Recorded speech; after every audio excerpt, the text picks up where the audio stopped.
vamos a hablar entonces hoy de esta condición que, aunque se considera una enfermedad rara, eh, el número de portadores es muy importante y pues finalmente es un problema de salud. Entonces vamos a hablar, entonces desde la historia, vamos a hablar de las causas, vamos a mirar exactamente cuál es el proceso y las manifestaciones clínicas, vamos a mirar cómo ha sido la evolución de los métodos de diagnóstico, las estrategias de tratamiento y cuál entonces va a ser el futuro según las investigaciones que se están realizando en la actualidad. Bueno, comencemos con la parte de la historia. Pues resulta que esta es una condición de la cual hay unos reportes fragmentados, inclusive desde la Edad Media, donde se hablaba de los niños que tenían la frente salada, era lo que decían. Y decían que cuando los niños tenían la frente salada, entonces iban a morir pronto y también que estaban embrujados.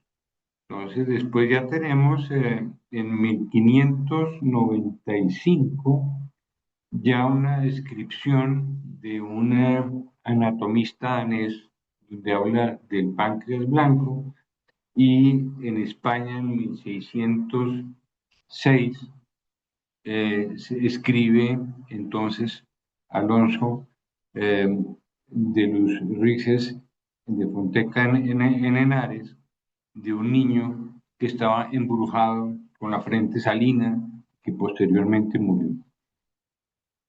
Yo creo que aquí los créditos más importantes son para la doctora Dorothy Anderson de Estados Unidos. Eh, la doctora Dorothy Anderson estudió una época en que para las mujeres era muy difícil. De hecho, ella quería ser cirujana y por ser mujer no la dejaron, entonces se dedicó a la patología y fue donde hizo unos avances realmente importantes porque primero realizó la descripción completa de la fibrosis quística, pero fue mucho más allá de hacer la descripción entonces patológica, porque también desarrolló exámenes como el ensayo de enzimas pancreáticas donde tomó jugo duodenal y notó que había una deficiencia de la enzima tripsina, que es una enzima importantísima para la digestión y es producida por el páncreas. Basado en esto, entonces diseñó el test de sudor que se usa hasta en la actualidad, porque ella observó que una ola de calor que tuvieron en Estados Unidos, los niños con fibrosis quística tenían una gran deshidratación y desarrolló entonces este examen que en la actualidad es muy importante para el apoyo diagnóstico. Y muy importante también una prueba que se utiliza en la actualidad y que se debe realizar como tamizaje para todos los recién nacidos es el tripsinógeno inmunoreactivo en la sangre. Se puede utilizar entonces para el diagnóstico temprano si logramos hacer un diagnóstico eh, neonatal, vamos a poder hacer un manejo temprano y el pronóstico va a ser muchísimo mejor. Bueno, y finalmente, en el 89 se clonó el gen. Hubo varios grupos participando en esto, unos grupos de Inglaterra, grupos de Estados Unidos, varias universidades, hasta que finalmente se logró encontrar el gen y eso nos abrió el camino no solamente para poder diagnosticar la enfermedad con mayor precisión, sino también para poder establecer estrategias terapéuticas. Bueno, entonces, ¿cuál es nuestro problema? Vamos a entender cuál era el problema aquí con este gen, el gen CFTR, que es, este gen codifica para una proteína que es un transportador de cloro que está presente en las membranas de la mucosa, tanto en la mucosa bronquial, en los pulmones, como también en los conductos pancreáticos y en algún grado también de los conductos del hígado. Bueno, entonces lo que sucede es que el transporte de cloro se vuelve entonces ineficiente y al no transportar el cloro, entonces el moco va a ser mucho más denso y esto nos va entonces a producir también infecciones, hay taponamiento de varios conductos y nos lleva a la enfermedad crónica y progresiva. Bueno, entonces nos afecta, como hemos venido mencionando, pulmones, páncreas, hígado, eh, intestinos indirectamente, porque al no tener entonces las enzimas pancreáticas va a haber unos problemas digestivos muy importantes, va a haber una mala absorción, puede también haber desnutrición y el sistema reproductor, especialmente en hombres, se ve afectado porque ahí puede haber entonces una falta de desarrollo del vas deferens y no hay entonces posibilidad de la conducción de los espermatozoides. Bueno, hay algunos efectos secundarios como lo que podemos ver aquí en la imagen donde tenemos los dedos en palillos de tambor que se produce generalmente como una reacción secundaria. Bueno, ahora vamos a la genética. Tenemos dos copias de cada gen, excepto en los sexuales. Cuando una de las copias está mutada, como lo que podemos ver aquí graficado como verde, si una sola copia está afectada, no pasa nada. La otra copia va a producir la proteína de manera normal y no va a producir ninguna sintomatología. Pero el problema está cuando uno de los hijos hereda la copia mutada de la madre, la copia mutada del padre, y de esa manera todos los canales de cloro van a estar afectados. Entonces el riesgo para una pareja de portadores es de 25% de tener hijos con la condición, o sea, uno de 4 más o menos, y tenemos que la mitad también van a ser portadores, pero normalmente no van a tener ninguna manifestación. Es una mutación que es relativamente frecuente en algunos países, pues realmente está presente en todo el mundo, pero por ejemplo estamos hablando de que en el norte de Europa una de cada 25 personas es portadora de la mutación. Luego, la probabilidad de que ambos padres sean portadores de la mutación es alta. Por lo tanto, hay varios sistemas de salud que ofrecen el diagnóstico de portadores de manera preconcepcional a toda la población, como un tamizaje. Bueno, y aquí abajo vemos entonces un árbol genealógico eh, relativamente típico. Vemos el cuadro que está coloreado, esa es la persona afectada. Los dos padres entonces serían portadores y en este caso el abuelo también sería portador. Hablemos un poco de las manifestaciones de los sistemas. Entonces, en cuanto a las respiratorias, tenemos que hay una obstrucción. Esa obstrucción nos va a atrapar bacterias, nos va a producir infecciones con mucha frecuencia. Entonces, vamos a tener neumonías, bronquitis crónicas, también problemas respiratorios mucho más frecuentes de lo que uno puede observar en general en la población y posteriormente vamos a tener un daño que va a ir hasta bronquiectasias, que son unas dilataciones por un daño entonces a nivel bronquial. En cuanto a las manifestaciones digestivas, si tenemos que los conductos del páncreas están obstruidos por moco, entonces vamos a tener una deficiencia de las enzimas pancreáticas para la digestión.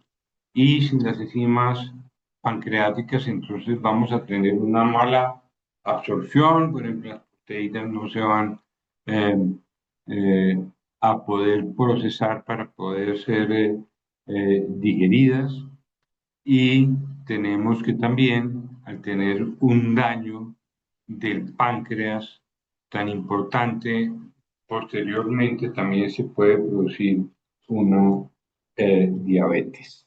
Bueno, estamos hablando de los casos clásicos, ¿sí? Son muy floridos, hay una gran sintomatología desde temprana edad, pero también tenemos la fibrosis quística que es atípica, en las cuales las manifestaciones son eh, más leves, la diagnóstico es mucho más tardía, generalmente se produce eh, durante la adolescencia o la edad adulta, no tienen tantos problemas digestivos, la prueba de sudor puede ser dudosa o puede que no esté dentro de los límites normales. Entonces esto hace que el diagnóstico sea más difícil y tenemos en este caso que acudir a las pruebas de genética para poder entonces determinar si existe alguna mutación que nos esté produciendo entonces el cuadro. Y también debemos sospecharla cuando tenemos hipermovilidad masculina, porque como hemos venido mencionando, tenemos una ausencia congénita de los conductos eh, de los deferentes y no va a haber entonces un buen transporte de espermatozoides. En cuanto al diagnóstico, entonces, primero es importantísimo detectar esto en recién nacidos, entonces, como tamizaje neonatal que se debe practicar a todo recién nacido, entonces se busca el tripsinógeno inmunoreactivo. Esto se hace a través de una función que se hace en el talón del recién nacido, se toma una pequeña muestra de sangre y se puede realizar la prueba para determinar si hay alguna alteración.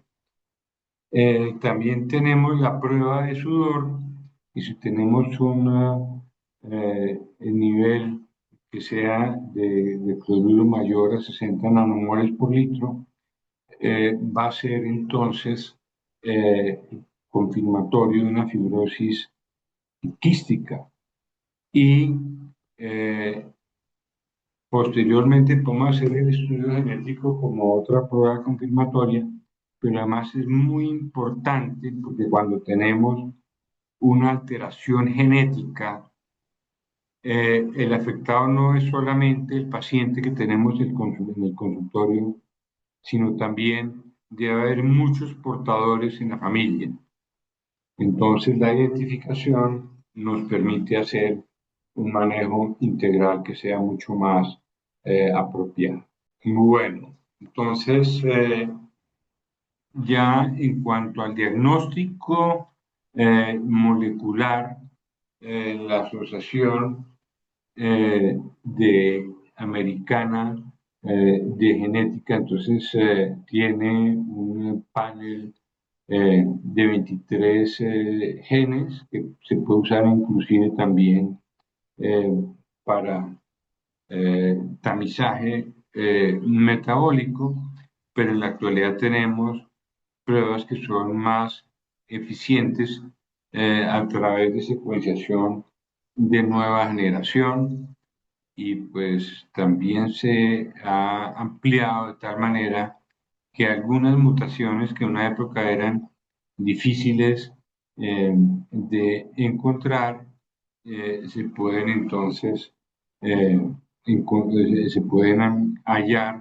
en, por ejemplo, las regiones del promotor o regiones intrónicas y también el conocimiento de todas las mutaciones que tenemos en la actualidad en bases de datos nos ha permitido tener un diagnóstico molecular que sea mucho más preciso.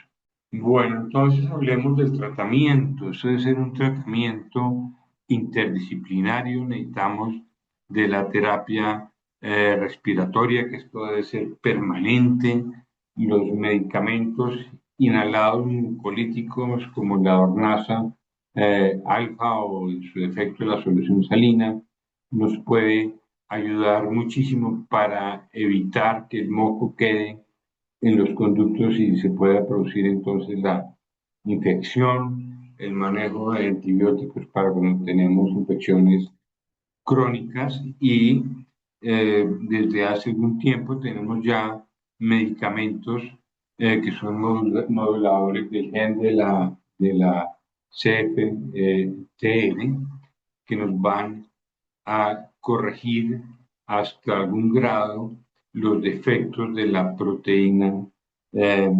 la proteína entonces que es defectuosa. El pronóstico ha mejorado considerablemente. Estamos hablando de que en los años finales de los 80 hablábamos de que los pacientes con fibrosis quística difícilmente sobrevivían a los 15 años, pero gracias a todos estos manejos y también con los nuevos medicamentos, ya tenemos esperanzas de vida que están sobrepasando entonces los 50 años.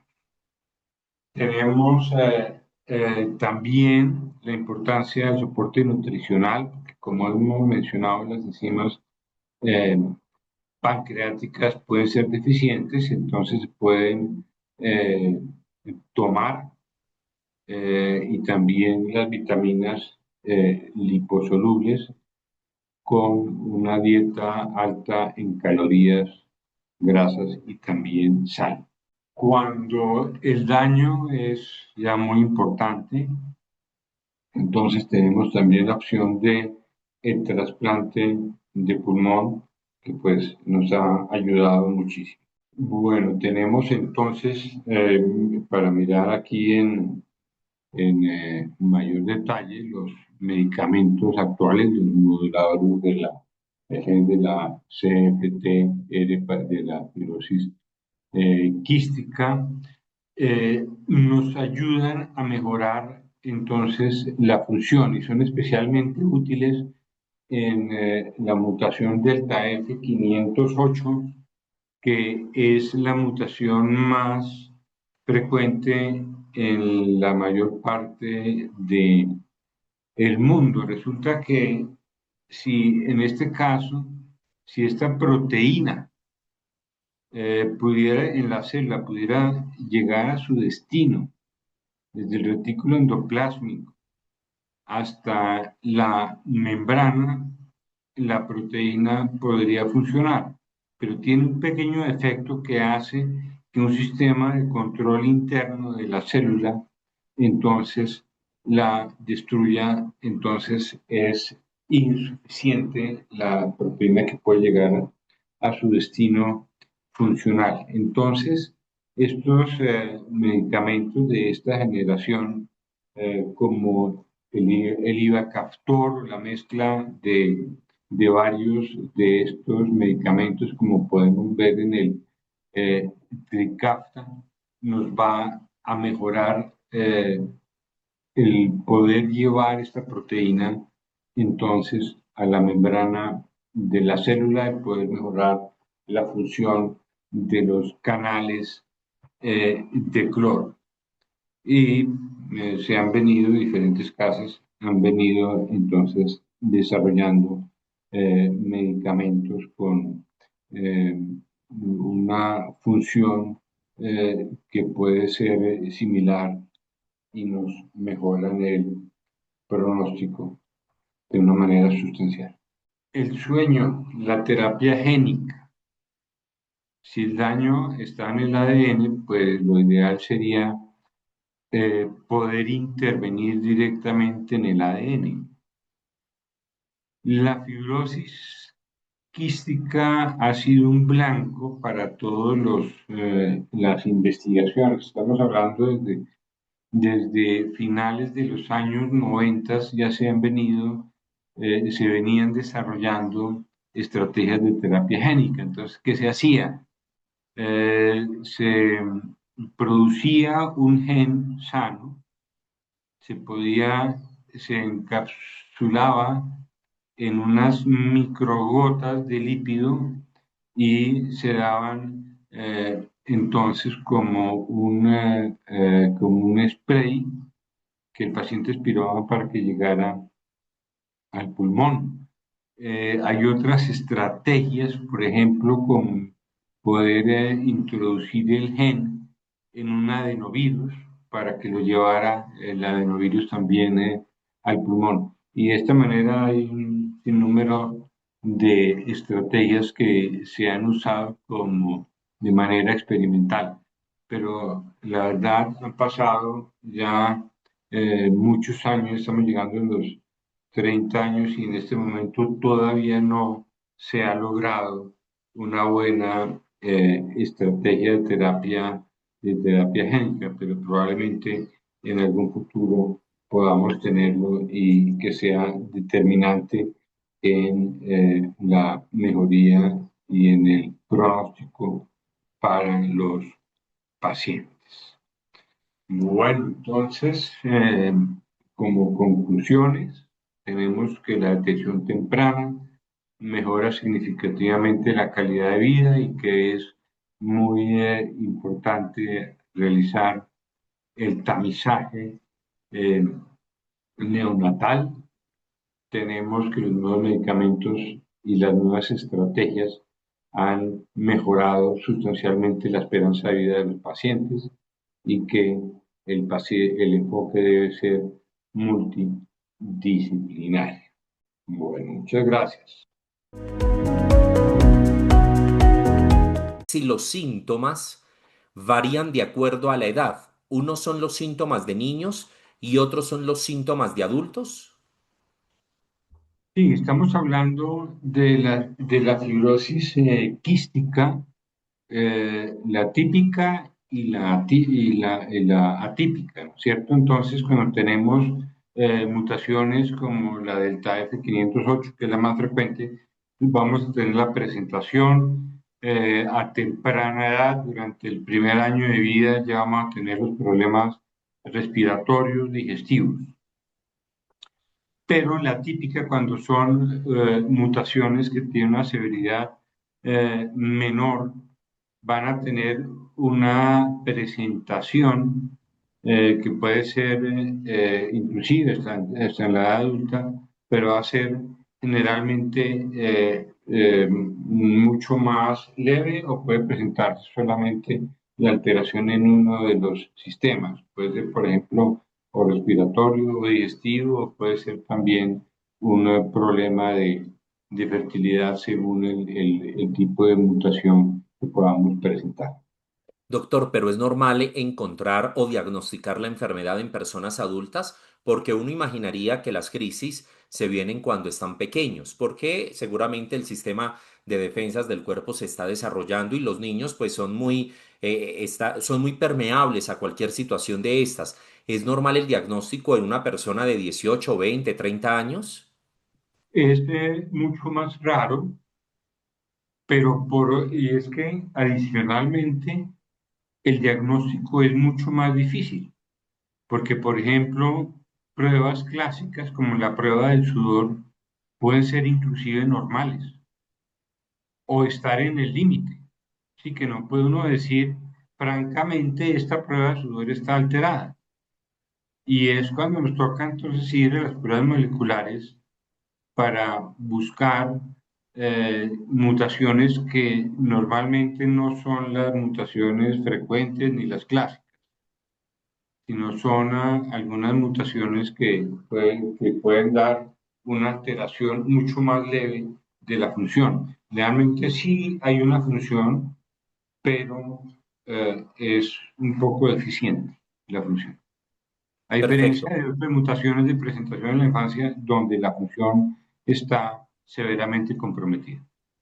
Usted nos explicaba ahora el tema de los genes. Normalmente es una enfermedad genética que viene siendo transportada desde los padres y heredada por los hijos, pero se pueden presentar casos. La semana pasada hacía una entrevista sobre una enfermedad genética donde ni el papá ni la mamá tenían el gen y le decía el especialista a la persona que entrevisté que era muy raro ver que cuando no hay antecedentes el gen se dañe y termine la persona desarrollando una enfermedad de estas características.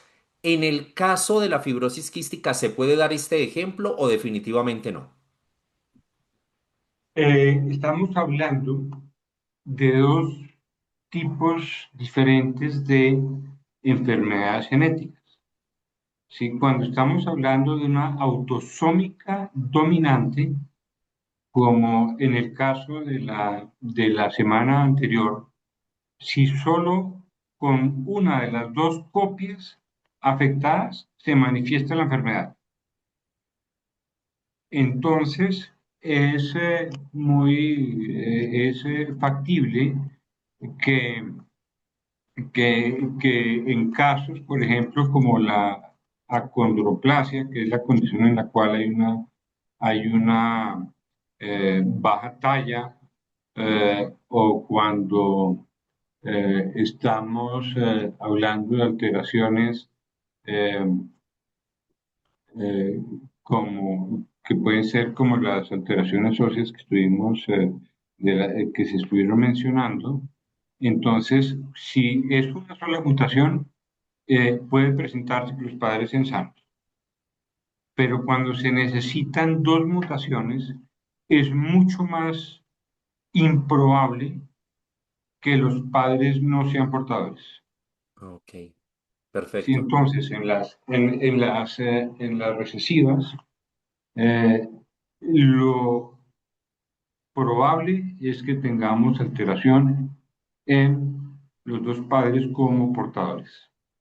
Perfecto, doctor. La señora Marlene nos está preguntando, dice ella, ¿los pacientes con FQ pueden tener hijos? ¿Y qué probabilidad tienen los hijos de pacientes con FQ de tener o de portar dicha enfermedad? Pues tendríamos que, por ejemplo, en el caso de los hombres, generalmente hay problemas de fertilidad en las mujeres también se pueden ver parcialmente afectadas, pero pues tendríamos entonces que acudir a otras estrategias como fertilización in vitro, eh, o alguna variante. Eh, si tenemos que uno de los, tenemos uno de los miembros de la pareja afectado y el otro no, la probabilidad eh, de que el hijo salga afectado es prácticamente cero. ¿Sí? Correcto. En el caso de que los dos estuvieran afectados y que se lograra mediante alguna estrategia de fertilización in vitro, eh, entonces la probabilidad sería de 100%, si los dos están afectados de fibrosis quística. Perfecto. Doctor, Andrea Duarte González pregunta, fisiológicamente, ¿por qué cuando se suspende el modulador aumentan los síntomas? Sí, porque el medicamento modulador, en el caso de la mutación de delta F508, lo que nos va ayudar a que la proteína del transportador de cloro llegue entonces a la membrana, mejore la conducción del cloro y el moco se vuelve menos espeso, mucho más líquido, más eficiente. No hay obstrucción. Si se suspende, entonces nuevamente vamos a volver a tener un moco espeso, se van a acumular partículas, se van a acumular microorganismos y van a venir las infecciones. Perfecto. Quiero saludar a la señora Inés Gáfaro Morantes. Está desde la ciudad de Cúcuta, en el departamento de Norte de Santander. A través de Facebook también nos están haciendo otra pregunta. Soy Luis Carlos Vigoya. Quisiera saber, ¿el chaleco percutor lo puede obtener un niño de 5 años?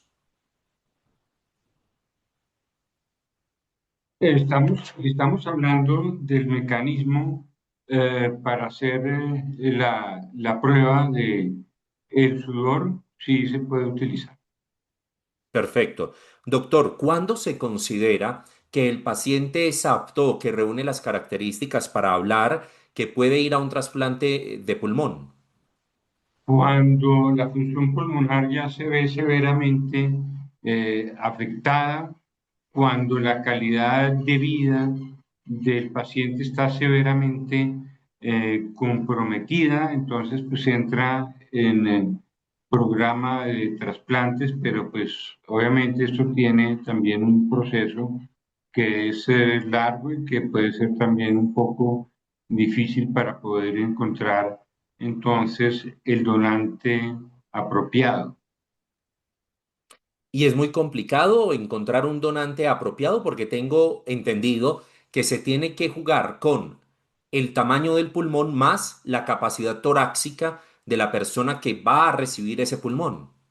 Sí, y también tenemos que tener en consideración aspectos inmunológicos. Sí, lo ideal es que, por ejemplo, exista una buena compatibilidad en el sistema HLA para que no haya una reacción inmunológica contra el trasplante. Obviamente, esto hay que dar unos medicamentos Correcto. inmunosupresores, pero si logramos una buena compatibilidad del sistema HLA de la defensa inmune, el pronóstico va a ser mejor. Pensaría uno, yo no soy médico, soy comunicador social y soy periodista, pero pensaría uno que cuando hay un trasplante bipulmonar y hay una reacción positiva del cuerpo, es decir, el cuerpo lo asume por naturaleza y la intervención es un éxito y después de la cirugía es un éxito, asumiría uno o entendería que al cambiar todo ese sistema pulmonar y respiratorio, automáticamente ya no existe la enfermedad como tal o se puede desarrollar la enfermedad con el paso de los años. Si se hace el trasplante y si se logra superar los problemas de rechazo, eh, ese pulmón va a ser sano para el resto del tiempo en que tenga la función, porque esas células de ese pulmón van a estar produciendo la proteína normal con su función completa. Entonces, si se logra evitar el rechazo y se logran superar los problemas técnicos del procedimiento quirúrgico, este va a ser un tratamiento que va a durar durante un largo tiempo. Pero en ese caso, doctor, la persona que ha recibido el trasplante bipulmonar tiene que seguir tomando medicamentos de por vida o la ingesta de medicamentos termina. Le pueden ayudar para la función pancreática. Ah, ok. Sí, porque de todas maneras podemos tener los problemas digestivos que están en segundo plano después de los pulmonares, pero también hay que tenerlos en consideración, porque fuera de los problemas nutricionales que se puede tener, aquí podemos ir a una falla pancreática mucho más severa que también nos puede llevar a una diabetes. Entonces, lo Perfecto. ideal es mantener también los conductos pancreáticos y biliares, porque también puede haber problema de hígado, poderlos tener con la mejor función posible. Entonces, sí debe continuar con el manejo del medicamento, que es normalmente una toma oral cada 12 horas. ¿No? Que pues, es algo que se puede, pues, es costoso, pero se puede administrar de una manera relativamente fácil. Entenderá usted, doctor, que este es un tema que llama muchísimo la atención. Elsa Bardales le está haciendo un reconocimiento a usted, está indicando que es una excelente ponencia la que usted nos está o la que acabó de dar. Y también hay muchas preguntas. Adriana Torres pregunta por el caso de un niño de 6 años. El niño de 6 años toma Trikafta, pero pregunta ella, ¿qué tanto se puede retroceder en el tiempo o qué tantas repercusiones negativas puede tener si se suspende el tratamiento en un niño de 6 años? Si tenemos un diagnóstico claro, definitivo de una fibrosis quística, el Trikafta le va a ayudar de una manera sustancial y si lo suspende, va a regresar a tener los problemas del moco espeso, de las infecciones pulmonares, de los problemas también del páncreas. Perfecto. Eh, Me devuelvo a una pregunta que ya había formulado, pero pues me parece que es interesante. Normalmente muchos pacientes hacen lo que me están preguntando acá. Me están diciendo, venga, ¿y qué pasa cuando uno toma el modulador, pero no todos los días, sino que lo hace día de por medio? Y me parece que esta pregunta es muy ajustada a la entrega de los medicamentos, entendiendo que no es una entrega oportuna y que los pacientes tienen que tratar de, no sé si de hacer rendir el medicamento para evitar dejarlo de tomar por 1 o 2 semanas de manera consecutiva. ¿Qué pasa en el caso que se toma día de por medio y no todos los días? No, no es lo ideal. O sea, cuando se desarrolla un medicamento, parte del proceso es determinar cuál es la dosis efectiva. Pero pues si estamos hablando de casos extremos ya de la realidad, donde el suministro del medicamento se ha limitado, si es algo ocasional, normalmente no tiene problemas, ¿no? Eh, Perfecto. pero lo mejor para los mejores resultados se debe tomar entonces el medicamento a diario, lo posible, tratar de no interrumpirlo a menos que sea un problema ya de fuerza mayor. La señora Claudia está preguntando, doctor, ¿qué tan cerca estamos de la terapia génica en Colombia? Es que el problema es que en el mundo tampoco estamos muy bien, Ah, ¿sí? En este momento no se considera la terapia génica como una alternativa que pueda ser mejor o que pueda complementar el manejo actual. O sea, es importantísimo mantener al paciente hidratado, que esté haciendo las inhalaciones con la dornasa, eh, que esté tomando sus medicamentos para que el moco sea más fluido. Eh, Esto no se ha podido superar con la terapia génica. Básicamente, la dificultad consiste en los vectores.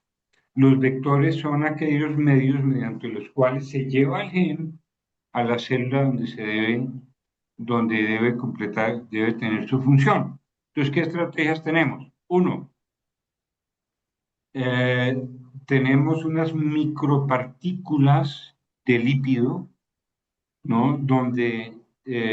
Que encapsulan al gen y al tener un spray que el paciente aspira, en principio llega a las células y puede llevar el gen. El problema es que esto dura muy poquito tiempo. Ok. Otros vectores, como por ejemplo los virales, hay algunos que sí pueden llevar inclusive al ADN el gen corregido. El problema es que todavía no se han desarrollado buenas técnicas para garantizar que el gen llegue al sitio que sea, porque puede llegar y romper el ADN en un sitio que no sea apropiado y que dañe otra cosa. Entonces, todavía no existe, en esto hay muchísima investigación y seguramente lo vamos a lograr en algún momento, yo estoy absolutamente seguro, pero al día de hoy no es una alternativa que se pueda llevar a la cama del paciente. Perfecto, doctor. Doctor, yo no sé cómo estamos de tiempo. Yo le prometí 10 minutos de preguntas, pero hay unas preguntas interesantes. Creo que No esta sé, es una pregunta de... ustedes verán, yo no tengo Señor. problema, Ah, yo bueno, no tengo doctor, ningún- gracias. sí. Gracias por su generosidad. Creo que esta es una pregunta de una doctora, porque ella termina haciendo la pregunta es, ¿cómo manejamos a la luz clínica estos casos? ¿Y a cuáles casos hace referencia Arián? Dice, ¿qué cuidado recomienda por el eventual riesgo de pancreatitis en el portador? ¿Algún seguimiento protocolizado? Pregunta ella. Y la siguiente pregunta que ella hace es, en caso de variantes, heterocigóticos de baja penetrancia, Sí. solas o acompañadas, ¿cuál es el manejo clínico que usted recomienda que se deben hacer? Bueno, en cuanto al heterocigoto, los heterocigotos son muy frecuentes. Como lo hemos mencionado, en anglosajones, uno de cada 25 es portador de la mutación del TF508. Estamos hablando que es muy probable que en ese auditorio, incluyéndome a mí, tenemos, no sé, como 100 personas. En Y este si momento, tenemos 100 doctor, personas, si fuéramos 105. anglosajones, habría por lo menos 4 portadores heterocigotos y Sí. no estaríamos enterados. El heterocigoto es muy raro que tenga manifestaciones.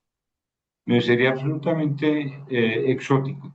Tenemos que tener las dos copias del gen de ser homocigotos para poder entonces manifestar, en este caso, la fibrosis quística, que es una enfermedad típicamente autosómica recesiva.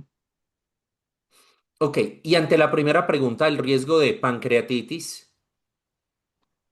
Eh, el riesgo para los heterocigotos, el riesgo de pancreatitis es realmente bajo, casi que insignificante para el heterocigoto. Perfecto. Por aquí hay una pregunta que me llama mucho la atención y se la voy a formular porque creo que estos espacios tienen que servir para eh, para ser responsables en un futuro. Normalmente esto nadie suele preguntarlo, pero lo voy a preguntar y voy a dar el nombre de la persona. Mayra Rojas nos pregunta algo que me llama muchísimo la atención. Dice, ¿se pueden realizar exámenes antes de embarazarse para saber si los hijos tienen o no tienen FQ? Me parece que es un tema de mucha responsabilidad, ¿no? Sí, la respuesta es sí, se puede realizar. Estamos hablando de los países en los cuales es altamente frecuente, es de rutina ofrecer este examen como un examen preconcepcional. Va a la pareja, se toma el examen para asegurarse que no sean portadores. Si los dos son portadores, entonces la probabilidad es altísima, 25% de tener un hijo con la condición. Entonces hay que tomar decisiones sobre otras estrategias. Correcto. Existen en la actualidad exámenes para diagnóstico preconcepcional, donde se busca si los padres son portadores de mutaciones que puedan tener un riesgo mayor eh, o un riesgo alto de tener un hijo con alguna condición genética. Perfecto. Hay una mamá que está haciendo la siguiente pregunta y es muy válida. Ella es Giselle Melina García.